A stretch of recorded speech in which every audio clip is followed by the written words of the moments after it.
잠언 11장 24절에서 25절 말씀 제가 봉독하겠습니다. 흩어 구제하여도 더욱 부하게 되는 일이 있나니 과도히 아껴도 가난하게 될 뿐이니라. 구제를 좋아하는 자는 풍족하여질 것이요 남을 윤택하게 하는 자는 자기도 윤택하여 지리라. 아멘. 저를 따라 한번 선포해 주십시오. 예수님은 나의 목자십니다. 나는 부족함이 없습니다. 우리 방금 고백한 대로 예수님이 나의 목자이심으로 우리에겐 부족함이 없는 줄 믿습니다. 우리 옆에 분들에도 이렇게 축복하겠습니다. 좋은 일이 주 안에서 일어납니다. 인사하겠습니다.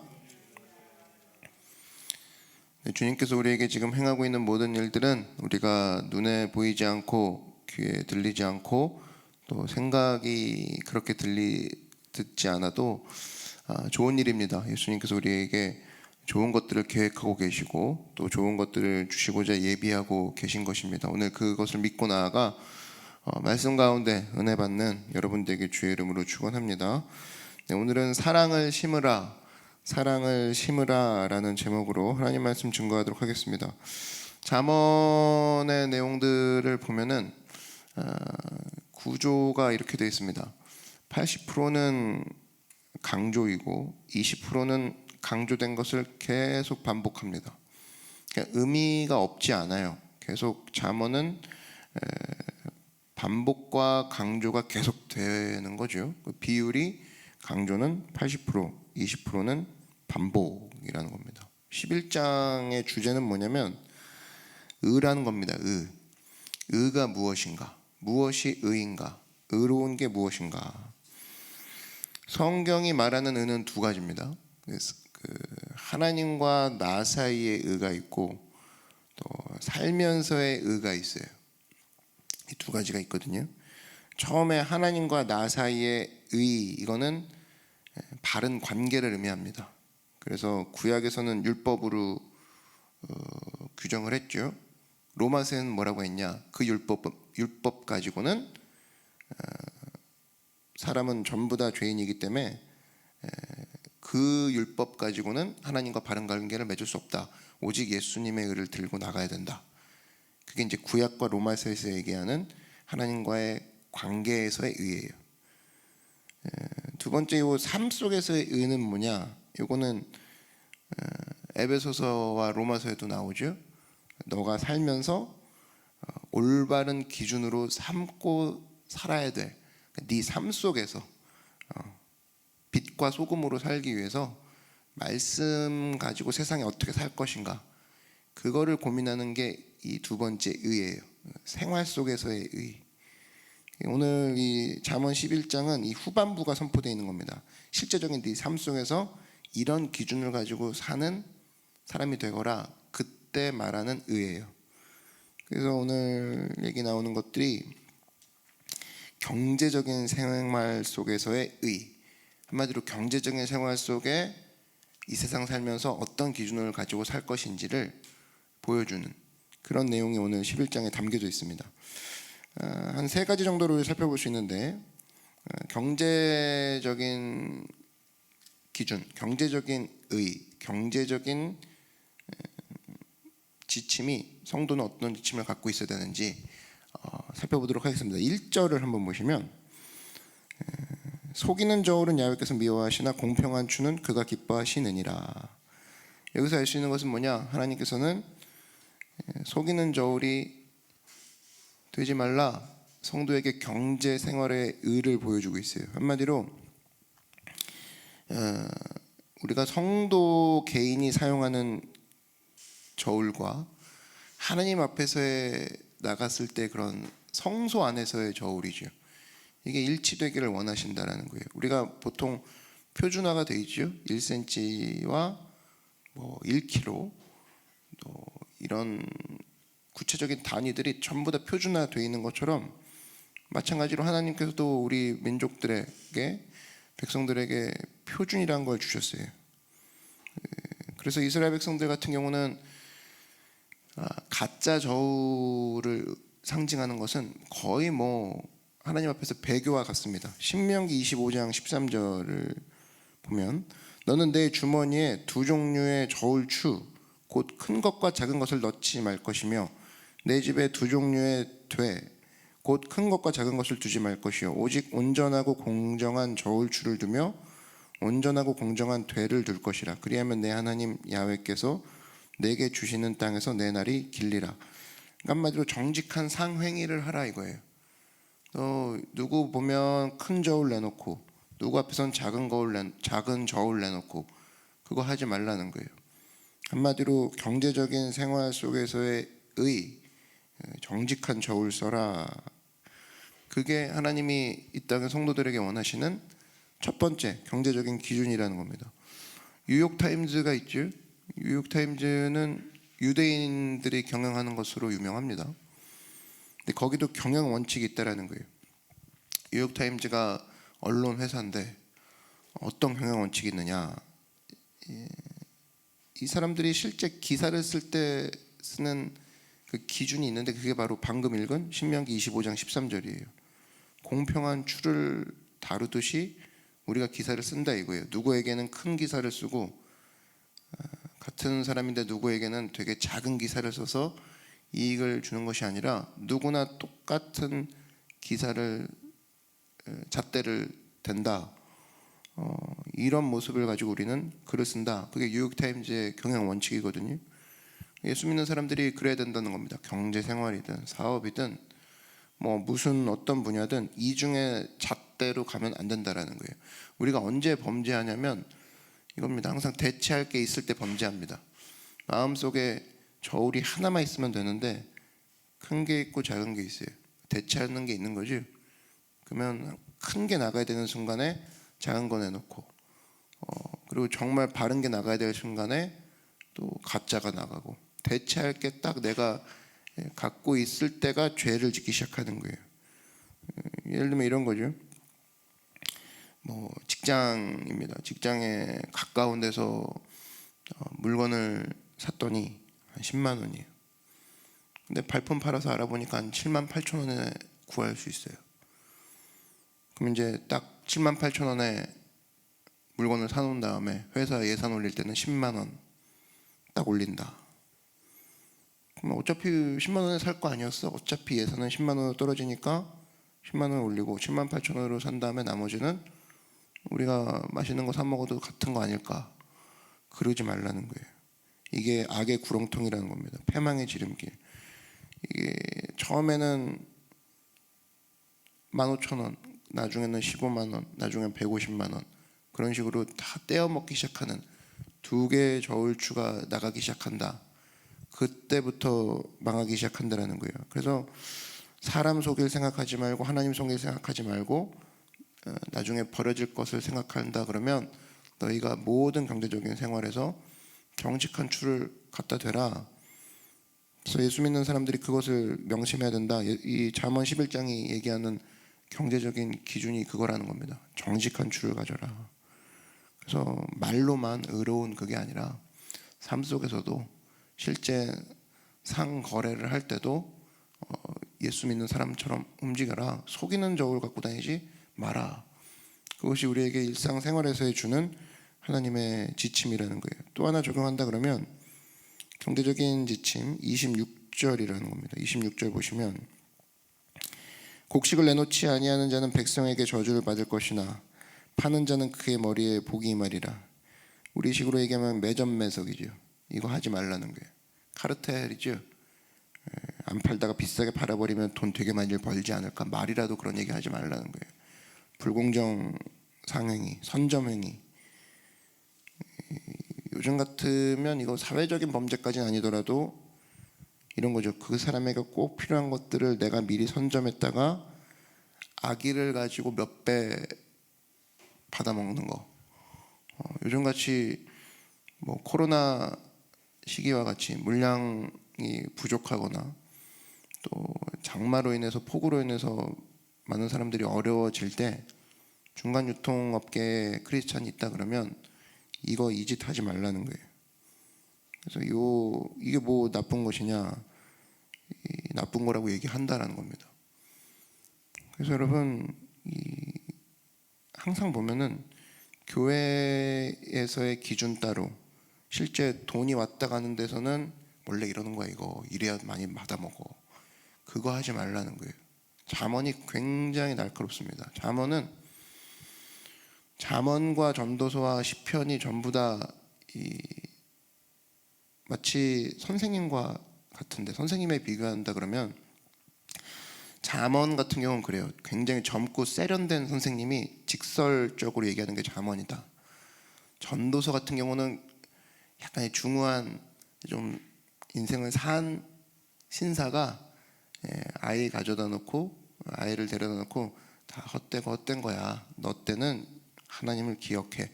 그렇게 얘기하는 투거든요. 잠언은 확실히 세요. 직설적입니다. 그 짓 하지 마. 왜 넌 교회에 와서는 예수님 앞에 되게 착한 척하면서 돈만 왔다 갔다 하면은 매점매석할 때는 왜 이렇게 머리가 빨리 돌아가니? 그거 하지 말라 이거예요. 제가 아는 어떤 그 얘기를 들었습니다. 그 안산에 있는 어떤 교회인데 뭐 이름은 얘기 안 하겠어요. 정문 바로 앞에 공터가 있었거든요. 근데 거기가 딱 교회로 볼 땐 굉장히 부흥하는 교회였기 때문에 주차장이 필요한 교회였어요. 근데 거기 딱 칸센터가 있는 거예요. 칸센터. 교회에서 팔라고 권유를 했죠.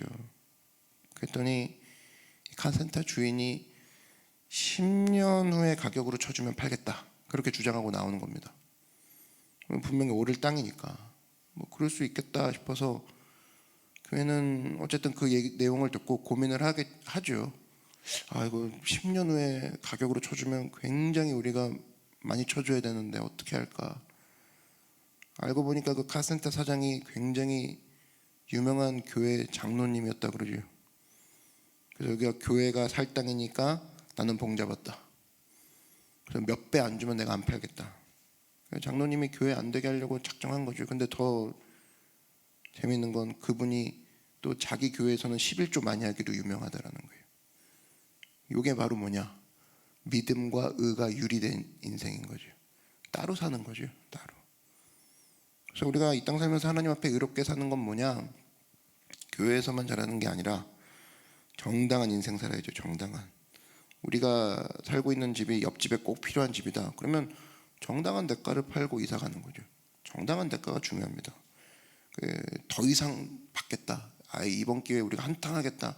절대 옳지 않다고 생각합니다. 그래서 크리스찬 자체가 이번에 한탕하겠다라는 생각을 갖고 있다는 것 자체는 하나님은 굉장히 경고등을 켜요. 잠언에 빨간불이 들어옵니다. 그거 하지 마라. 왜? 언제든 유혹이 되거든요. 언제든. 이번에 하면은 크게 받아먹을 수 있어. 자동차 사고 나서도 뭐 접촉사고 났어요. 부품 5만 원이면 갈 것 같아요. 근데 10만 원에 올려서 받아먹는다. 그렇게 하면 안 된다는 겁니다. 공정하게 살라는 거예요. 다시 말해서 내가 하는 모든 행위가 상대방이 알았을 때 억울한 감정이 들지 말게 하려는 거예요.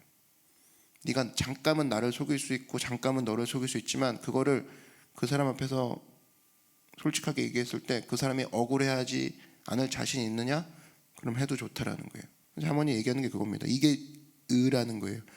그거를 붙들고 열심히 뛰라는 거예요. 그래서 하나님 앞에서는 이런 사람이 하나님께 복을 받고 이런 사람을 통해서 하나님이 일하신다. 그것을 성경이 약속하고 있다는 겁니다. 또 하나 경제생활의 의에 대해서 세 번째로 다루는 문제가 바로 구제예요. 오늘의 핵심인데 24절, 25절입니다. 흩어 구제하여도 더욱 부하게 되는 일이 있나니 과도히 아껴도 가난하게 될 뿐이니라. 구제를 좋아하는 자는 풍족하여질 것이요 남을 윤택하게 하는 자는 자기도 윤택하여지리라. 여기서 이제 참된 성도의 경제생활이 나오죠. 경제생활, 성도에 있어서의 경제생활은 내가 돈 모아보겠다, 내가 부하여지겠다, 그게 아니라 25절입니다. 윤택하게 하는 자는 자기도 윤택하여지리라. 어떻게 하면 남을 윤택하게 할 수 있을까? 그게 성도의 경제생활의 한 단어로 표현하는 표현이 돼야 된다는 겁니다. 어떻게 하면 내가 먹고 살 수 있을까가 아니라 어떻게 하면 남을 더 먹고 살 수 있게 도와줄 수 있을까? 남을 윤택하게 하는 자는 자기도 윤택하여지리라. 그래서 내 영혼이 잘 되고 범사에 잘 되고 강건하는 것처럼 남도 어떻게 하면 저렇게 만들어줄까, 이것을 고민하는 것이 바로 하나님이 기뻐하시는 성도의 경제생활의 지침이라는 거예요. 그럴 때 오히려 어떻게 되냐, 풍족하게 된다는 겁니다. 100원을 더 벌려고 하는 게 아니라 저 사람에게 어떻게 하면 저 사람이 그동안 갖지 못했던 100원을 더 줄 수 있을까, 저 사람이 어떻게 하면 그 100원의 가치를 잘 쓸 수 있도록 내가 도와줄 수 있을까 고민하면 너도 윤택해지고 저 사람도 윤택해진다는 거예요. 성경의 원리가 그런 겁니다. 이 병행 구절이 고린도후서 9장에 나와요. 6절을 보시면 이것이 곧 적게 심는 자는 적게 거두고 많이 심는 자는 많이 거둔다 하는 말이로다. 각각 그 마음에 정한 대로 할 것이요 인색함으로나 억지로 하지 말지니 하나님은 즐겨내는 자를 사랑하시느니라. 10절로 넘어가면 심는 자에게 씨와 먹을 양식을 주시는 이가 너희 심을 것을 주사 풍성하게 하시고 너희 의의 열매를 더하게 하시리니. 하나님이 물질을 주실 때 두 가지 주십니다. 항상이에요. 네가 먹을 걸 주시고 네가 심을 걸 준다라는 거예요. 두 가지를 줘요. 먹을 건 나를 위해서고 심을 건 미래를 위해서, 남을 위해서. 이 두 가지를 주는데 이 땅에서 사치하는 놈이 누구냐면 먹을 거와 심을 거 둘 다 자기를 위해서 먹어버리는 거. 이게 사치라는 거예요. 그건 들어온 이익을 전부 다 자기를 위해서 쓰는 거. 심는 게 없다. 이게 바로 범죄라는 겁니다. 하나님 앞에서의 사치는 범죄입니다. 왜? 먹을 거와 심을 것 두 가지를 줬는데 먹을 것도 내가 먹고 심을 것도 내가 먹어버렸으니 하나님이 주신 것들을 제대로 사용하지 못한 거죠. 청지기법 위반입니다. 그래서 하나님께서 많이 심는 사람들을 대할 때는 이 친구는 굉장히 많이 심는구나, 내가 많이 주마. 뭘 주는 거예요? 두 가지를 주는 거죠. 항상 얘 먹을 것과 얘가 심을 것 같이 주는 거예요. 그러니까 점점 윤택해지고 점점 풍부해진다는 겁니다. 그래서 심는 게 뭐라고 했어요? 여기 오늘 잠언을 보니까 저가 흩어 가난한 자에게 주었으니, 그지? 고린도후서 9장 9절에 보니까 같이 돼 있죠. 저가 흩어 가난한 자들에게 주었으니 그의 의가 영원토록 있느니라 함과 같으니라. 이게 어디 인용한 거냐면 방금 잠언 11장 24절과 25절 인용한 거예요. 흩어 구제하여도 남을 윤택하게 하는 자는 자기도 윤택하여지리라. 그러니까 흩어 구제하여도는 낭비하는 내용이 아니라는 겁니다. 흩어 구제하는 게 돈 뿌리고 다니는 게 아니라 그거 심는 중이라는 거예요. 하나님이 두 가지 주신 것 중에 심는 거 제대로 하고 있는 거죠.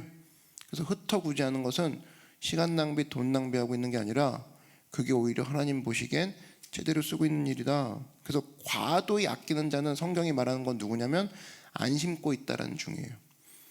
구두쇠죠. 과도히 아끼는 거는 안 심고 있어요. 심지 않고 심을 거 네가 먹을 걸 받았는데 먹는 거랑 똑같아요. 심을 거 먹을 심는 거 전부 다 자기를 위해 줬는데 누구는 그냥 먹어서 없애버리고 누구는 그거를 다 쟁여둔다. 하나님 똑같이 보고 있다라는 거예요. 내가 그거 심는 거 너한테 준 이유는 흩어 구제하라고 준 건데, 남을 윤택하게 하라고 준 건데 그거 둘 다 저축하고 있고 둘 다 쓰고 있으면 그건 너는 이 둘 다를 제대로 사용하지 못하고 있구나. 하나님이 그렇게 얘기하신다는 겁니다. 그래서 결국에는 심지 않고 쌓아둔 자는 녹슬게 되고 결국에 가난하게 된다라는 거예요. 성경이 얘기하는 경제생활의 지침 뭐냐? 남을 윤택하기 위해서 너가 어떻게 하면 남을 윤택하게 할지를 고민하라. 흩어 구제하라. 사랑을 심으라. 그게 바로 네가 윤택하여지는 길이다. 그걸 얘기하고 있다라는 거예요. 여러분, 그래서 우리가 하나님 앞에서의 주신 물질 가지고도 얼마든지 주님이 주시는 그 삶의 길, 그리스도 안에서의 장성한 분량으로 걸어갈 수 있다는 것을 명심하시고, 결국 그거죠. 돈입니다. 돈은 삶이에요. 신앙이 따로 또 돈의 개념 따로, 이건 아직 덜 성숙한 크리스천이라는 거예요. 돈의 개념이 아직 내가 없다.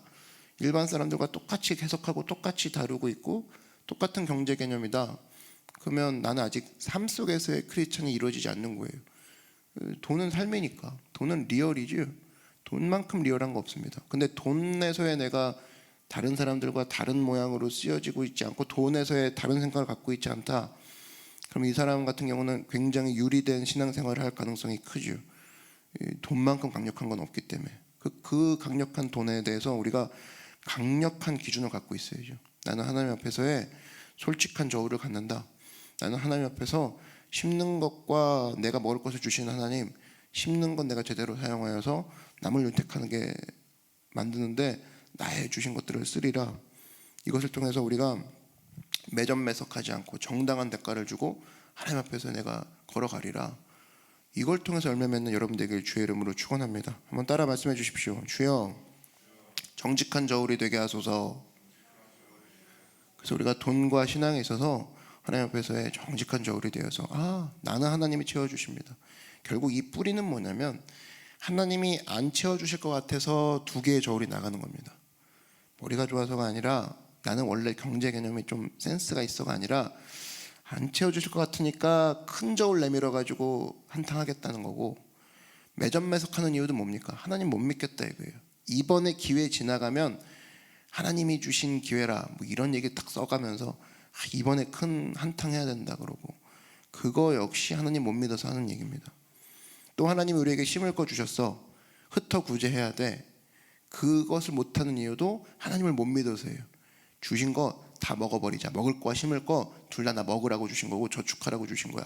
다 저축해, 다 그냥 모아버려. 아니라는 거예요. 흩어 구제하여도 나오잖아요. 더욱 부하게 되는 일이 있나니 과도히 아껴도 가난하게 될 뿐이니라. 가난하게 되는 이유는 하나님이 챙겨주지 않아 내가 챙겨야 돼 아니라는 거예요. 여러분 오늘도 우리가 붙잡고 나아갈 거, 주님은 나를 채우십니다. 고백하시고 선포하셔서 하나님이 나를 채우시니 내가 더 이상 염려와 걱정 붙들어 매고 수고하고 무거운 짐을 주님께 던져버리고, 하나님 내가 어떻게 하면 남을 윤택하게 할 것인가, 나의 영혼이 잘된 같이 남의 영혼도 어떻게 잘되게 할 것인가. 여러분 캠폰을 위해 기도하시고, 나의 또 힘듦과 어려움을 내가 해결받은 것처럼 남의 힘듦과 어려움 어떻게 하면 해결해 줄 것인가, 그를 사랑의 구제로 어떻게 하면 도와줄 것인가. 하나님 내 입을 크게 엽니다. 나를 위해서가 아닌 하나님 나를 채우신 그 주님이 넘치도록 흘러서 남을 채울 수 있는 그 부분까지, 지경까지 넓어질 수 있도록 제가 입을 크게 엽니다. 주님 나에게 은혜를 부어 주시옵소서. 그런 기도를 통해서 응답받고 역사하는 여러분들에게 주의 이름으로 축원합니다. 다 같이 고개 숙여 기도드리겠습니다. 사랑해 주님 감사합니다. 주님, 많은 사람들이 신앙 따로 저울 따로의 생각을 하고 있습니다. 주님 앞에서는 예수님을 높여드리면서 또 저울 앞에서는 각자의 저울을 가지고 들고 나아가 매점매석과 또 속이는 저울과 또 심을 것과 먹을 것을 전부 다 심고 전부 다 자기가 쓰는 그런 모습에 있는 사람들이 굉장히 많습니다. 하나님, 우리가 돈과 경제관념에서조차도 하나님이 무엇을 기뻐하시는지를 기억하고 실제 삶 속에서 하나님의 의를 이뤄 나아가는 믿음의 정직한 사람들 되게 하여 주시옵소서. 그 뿌리는 주님이 나를 채워주신다, 하나님이 나를 넘치도록 채워주신다라는 강한 믿음에서 있습니다. 우리가 경제생활 가운데서도 하나님이 나를 채워주실 줄 믿고 그 가운데 신실하신 주님을 향해 우리가 두 손 높이 들고 경배하며 빛과 소금의 역할을 감당하는 믿음의 귀한 정직한 저울들이 되게 하여 주시옵소서. 감사드리며 예수님의 이름으로 기도드렸습니다. 아멘. 우리 말씀을 생각하면서 우리 주님의 이름 한번 부르고 다 같이 기도하겠습니다. 주여, 사랑해 주님 감사합니다.